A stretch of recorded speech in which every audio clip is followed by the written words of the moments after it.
કે અત્યાર સુધી ગુજરાતી ફિલ્મો જે બને છે એમાં સબસિડીનો આધાર હોય છે મોટો, કે ગવર્મેન્ટની સબસિડી મળે.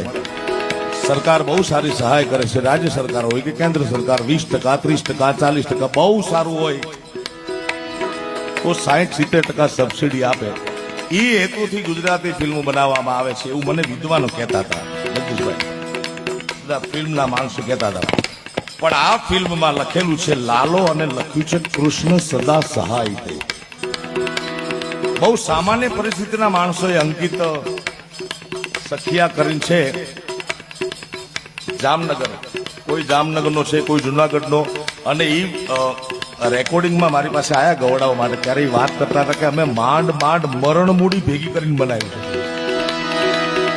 પણ સાયા તું બડો ધણી તુજસે બડો ન કોઈ, તું જેના સિર હથ રખે વો જગ में બડો હો. બીજી વાત તમને કહું કે સરકાર મદદ કરે, કોઈ ફાઇનાન્શિયલ મદદ કરે તો કેટલી મદદ કરે. માથું કૂટે માનવી ત્યારે વિઘો એક બાંડ પવાય, અરે રઘુવીર રીજે રાજડા તો જ નવખંડ લીલો થાય.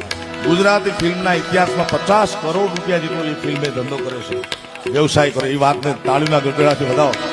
બોલિવૂડ વાળા લોકોએ સુભાષ ઘાઈ જેવો મહાન ડાયરેક્ટર, પ્રોડ્યુસર, એને આની નોંધ લેવી પડી છે. એમાંનું એક ગીત. અને કૃષ્ણ તો ક્યાં સહાય ન કરે મારા બાપ. ચાલે